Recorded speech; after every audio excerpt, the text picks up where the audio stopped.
Welcome to the Think Forward podcast, where we speak with futurists, innovators, and big thinkers. Come along with your host, Steve Fisher, and explore the future together. Welcome to our 2024 year-end special of Think Forward. I'm your host, Steve Fisher. Today, we're diving into the faces shaping our future, starting with a comprehensive look at the drivers and signals that define 2024. First, I want to thank you. This show is nothing without you. We have grown into a strong and wonderful community in a short time. I love interacting with all of you and getting feedback and suggestions on what you want to explore and who we should talk to. Next year is going to be exponentially bigger for Think Forward. I'm glad you're here for the ride. More on that toward the end of the episode. Okay, so we're going to look back at 2024. What a strange trip it's been this year.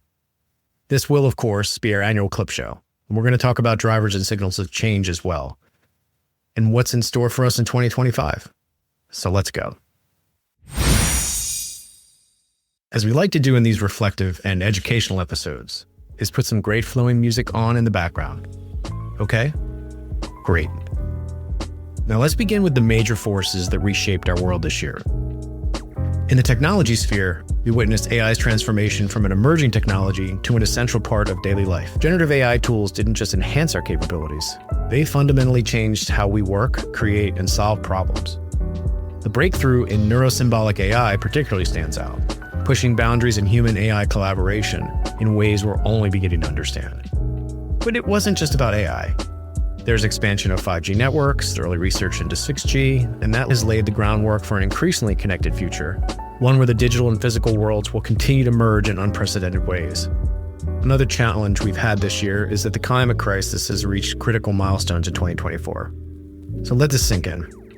We officially recorded the hottest year in human history, crossing the 1.5 degrees Celsius threshold above pre-industrial levels. We saw this play out in real time with record-breaking floods affecting 45 countries. But with these changes came innovation. Technologies like atmospheric water harvesting showed us new paths forward in adaptation. No matter which side of the spectrum you might fall on and how you believe about the climate, the world is changing. So we have to be able to create opportunities for us to navigate this change. On the political front, 2024 was a year of significant shifts. We're seeing an erosion and destruction of old institutions and how we view the world. It's also a reshuffling of the world order. On the financial side, we saw the SEC's approval of Bitcoin ETFs here in the United States, and that marked a turning point in the mainstream acceptance of cryptocurrency, sending ripples throughout the global financial system. So much to cover there, but we're looking in this cycle as Bitcoin is going to have another really good year ahead of itself, and we're excited to see where that's going to go as well. Okay, so now let's explore the deeper currents, these tectonic shifts happening beneath the surface. The convergence of emergent technologies, particularly in synthetic biology, and push the boundaries we once thought immovable. We're not just talking about lab-grown meat anymore. We're seeing bioplastics, personalized medicine, entirely new materials that could revolutionize our interaction to the physical world. And decentralization accelerating in fascinating ways. DAOs, which also stands for Decentralized Autonomous Organization, began reshaping our understanding of governments and collective decision-making. Meanwhile, the rise of micro supply chains started reducing our dependence on vulnerable global systems. In the sustainability sphere, carbon capture has moved from theoretical possibility to market reality. The emergence of carbon sequestering concrete in mainstream construction marks a pivotal moment in our approach to sustainable development. Now, let's turn our attention to those subtle whispers of change, the weak signals that might be tomorrow's headlines. So the rise of algorithmic sovereignty emerged as nations and corporations are developing independent AI systems. This is pushing back against tech centralization and oligarchy. We're seeing digital diasporas form, communities existing entirely in virtual spaces, challenging our traditional concepts of borders and belonging. Perhaps one of the most fascinating developments is the concept of synthetic wilderness. It's a bioengineered ecosystem designed to combat biodiversity loss. This raises profound questions about our relationship with nature and our role as stewards of the planet. We're also witnessing the emergence of synthetic identities and hyper-personalized storytelling, where AI systems are crafting narratives tailored to the individual psychographic profiles. This isn't just changing media and advertising, it's reshaping how we experience reality itself. As we stand at this crossroad of change, these trends and signals point to a world evolving at unprecedented speed. The convergence of technologies, the redefinition of planetary boundaries, and the decentralization of power aren't just changes to observe, they're opportunities to shape a better future. For us as futurists, innovators, and thinkers, our challenge is clear. We must connect the dots and transform these drivers of change into actionable strategies. Whether we harness AI for societal benefit, tackle climate change, or prepare for power redistribution, the decisions we make today will echo throughout the years ahead. Now, let's explore some of the leading minds of futures thinking in approaching these challenges. As we explored these massive shifts through 2024, we were fortunate to speak with some of the most innovative minds in futures thinking. So let's revisit some of these crucial conversations that helped us make sense of these changes. One of the most compelling aspects of hosting Think Forward this year was exploring how many organizations are reimagining their relationship with the future. Let me tell you about a conversation that really struck me. My discussion with Joe Lepore from McDonald's. Now, here was someone building foresight capabilities from the ground up in one of the world's largest organizations. And what fascinated me was not just the scale of her work, but her nuanced understanding of how AI and human wisdom need to coexist in futures work. I think it holds great potential for our fields, but I do worry about it as well. I think there's a difference between, obviously, knowledge and wisdom. Yes. I think it's giving us a lot of knowledge and we're forgetting that we need to do the wisdom bit afterwards. I do think that the most beneficial part of futures when it's applied is the critical thinking part, because like I've seen some AI tools that do a futures wheel analysis where it's spitting out implications for you. And I'm like looking at that stuff going, there's no imagination in that. There's no like true understanding of human behavior. There's no kind of unexpected wild card elements in it. I don't know. It's just, I feel like it's best done when it is done in combination with people. And I don't think that you obviously can outsource that. But I do think that it is very exciting, the ability for us to stop wasting so much time in gathering intel and automate that process and make sure that we're getting like a really good, broad, geographically diverse set of intel that is readily available to us, but no human being can access all of that in the way that AI can. One of the most thought-provoking conversations I had this year was with Dr. Dimeji Anafua. His work in pluriversal design challenged my thinking about sustainability and durability. I love what his perspective is and how it completely reframes our relationship with products and experiences. Listen to this. And the reason I try to simplify it is because I feel like designers need to understand this concept. So Escobar draws the definition of pluriverse from the Zapatistas who were engaged in liberation struggle in Mexico back in the day in the 80s. A world where many worlds fit.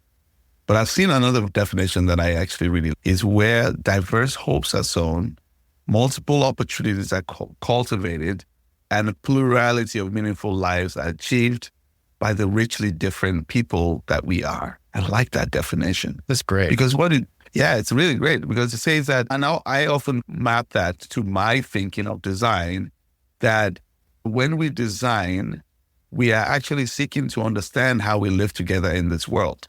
That is my version of design.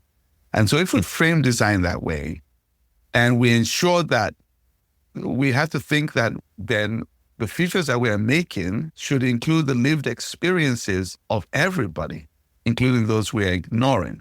So it means that we have to draw from multiple perspectives.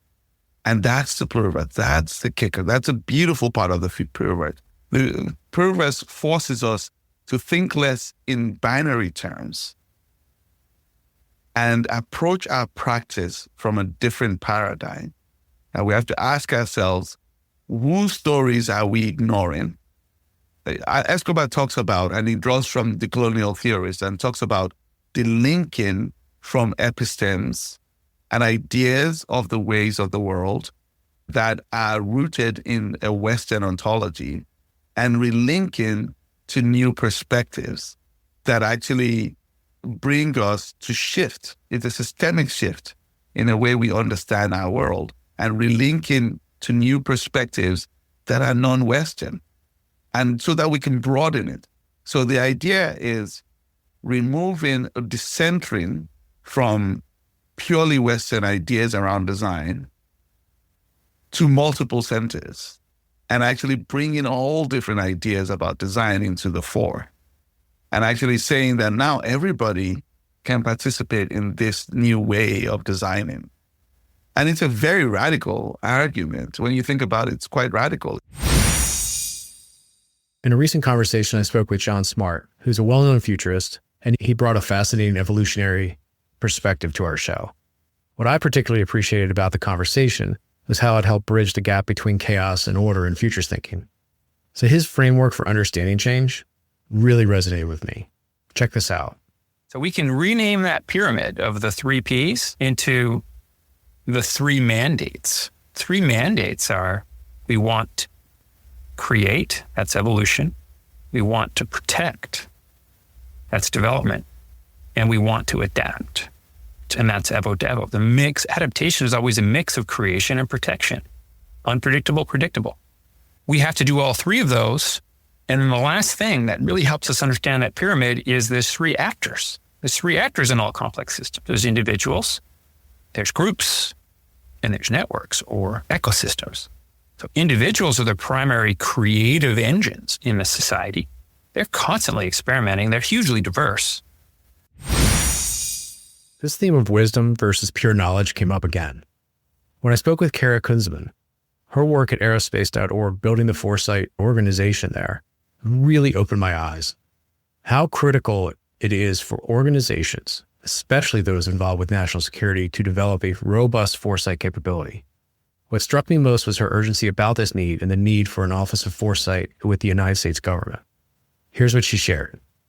We're actually becoming, I think, even more short-term and reactionary. So we, recognizing this situation, the 3 of us said, you know what, we're going to write a case statement. Nobody has ever put together a true case statement for why foresight is actually necessary if the United States wants to continue to lead, wants to continue to bring prosperity and freedom to its people, and wants to uplift, honestly, the world. If we want to lead, we're going to have leadership and we're going to have inspirational ideas about where our future is going. And we're not really putting the work in right now. And so this is what led us to stand up, a push for an office in the highest levels of federal government that integrates all these perspectives and that helps drive an interagency progress on a national future strategy. My conversation with Rohit Bhargava was particularly timely given the rapid pace of change we're experiencing. What impressed me most was his approach to trend spotting. It's not just about what's happening now, but about connecting dots across time. The best ideas come from operating on a time scale that others don't. And what I mean by that is a lot of times, especially with blogging, you've done this, I've done this. You're looking for what's the story this week that I can respond to, right? And what hardly anyone does is what's the interesting story 9 months ago that I saved and now I'm coming back to and relating to something that's happening today, or maybe even not relating it to something that happened 3 months ago. So now you're taking a 9-month-old story along with a 3-month-old story and projecting forward, like, what does this mean for the future? And to me, like, that gave me unique insights that no one else had because I was just operating with different information.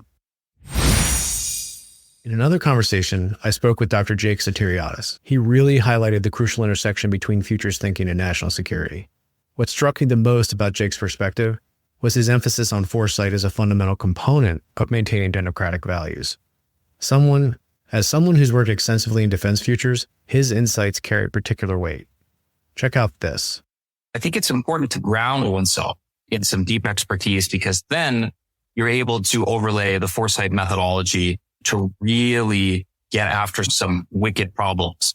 I think for the national security space right now, where foresight really helps us iterate is this realization of the complexity of the world that we're living in today. And it's not just the fact that we have this US-China competition, that we have new ideological models, that we have this technological breakthrough, which is going to transform how wars are fought in the future, surveillance, all of these kinds of issues. So I think against that backdrop, the linear way of thinking of let's just go from point A to point B to point C and then reevaluate, we're going to come up short. So going all the way back to the beginning of the show, when it launched, My first guest was Dr. Janae Duane. She brought a fascinating perspective to institutional change, particularly in education. What I found most compelling about our conversation was her understanding of how systems resist change. And her work at Brown University gives a unique vantage point of this challenge. If you don't have a core group that is really looking to disrupt the entire system and to see what is that next big thing and how can we, in many ways, how can we kill what we have now and create something completely new, then you're just going to get you're perpetuating the same system that you have. One of our most expansive conversations this year was with Guillermo Solon. What I love about Guillermo's work, and I've known him for almost 25 years, is how he combines practical entrepreneurship with a grand vision. While everyone else is talking about Mars, he was looking at Venus as humanity's next potential home. His comparison to the Apollo era really stuck with me. So I think it impacts all of that. It impacts our lunar plants. And it's not just SpaceX with Starship, because as you were saying earlier, if SpaceX can prove that Starship can work, then that will inspire competition and more companies will try building heavy launch vehicles like that. I know the Chinese are developing at least 3 or 4 kind of Starship clones right now. So I think it's going to be a big shift for humanity over the next 10 years. I think over the next 10 years will probably be as big of a shift as it was maybe in the 60s with the Apollo program. So up until a year ago, I would always say Starship is the one thing that got me excited. My former McKinsey colleague, Phil Balagtas, brought crucial insights about the role of design in futures thinking. What particularly resonated with me was his emphasis on making futures tangible through speculative design. Anyone who wants to connect design wants to have people touch, taste, and feel the future. It fundamentally changed how I think about design's role in futures work. Listen to this. I also try to make the case that futures work doesn't have to be this specialized thing that you only do 10 years out in the future, that it's actually the methodologies and tools are things that could be used for a very near future as well. And yeah, I think that anybody can really, one, they're probably already doing it, they don't know it, or they're just doing something that they didn't realize there was a tool for it or a methodology around it. But I think that anyone can make use of this process for whether it's thinking about very high level 10-year strategy, 5-year strategy, or product roadmap, or even just near term. Like there's so many trends and patterns in the world that are constantly changing very quickly. And you can get ahead of these things if you're really just doing the work. All you have to do is have a process and try to have some sort of like understanding of how to analyze signals and patterns in the world. And just by having that knowledge, you're that much smarter or more adept than your competition might be, if that's what you're. For our last clip, I want to talk about my conversation with Christian Mulroth about innovation systems was equally enlightening. His insights about integrating foresights into organizational systems really resonated with me. What struck me most was his practical approach to integrating foresight into organizational processes. His work at Itonics shows how technology can support rather than replace human foresight capabilities. Listen to what he had to say. Having a vision is great, yeah, but if you don't do anything, you'll never make it work. And I think there is many visionaries out there. I don't think sure. I mean, you read from all the business books. Oh, this guy has been a great, visionary. This girl has been fantastic in this one. Yeah, I think people have lots of visions, no matter if they're big or small. If they're in private or professional life, that's fine. So having a vision is great. Being able to communicate it is even better. But if you don't do anything, you'll actually never make it work. For us, for me, a vision is clear. It's set. Turning it into action is crucial. Looking back at these conversations, a clear pattern emerges. The future isn't just about predicting what's next. It's about actively shaping it through informed, intentional action. Each of these thought leaders in their own way is working to build bridges between where we are and where we need to be. And as we close out 2024, these discussions remind us that futures thinking isn't just an academic exercise.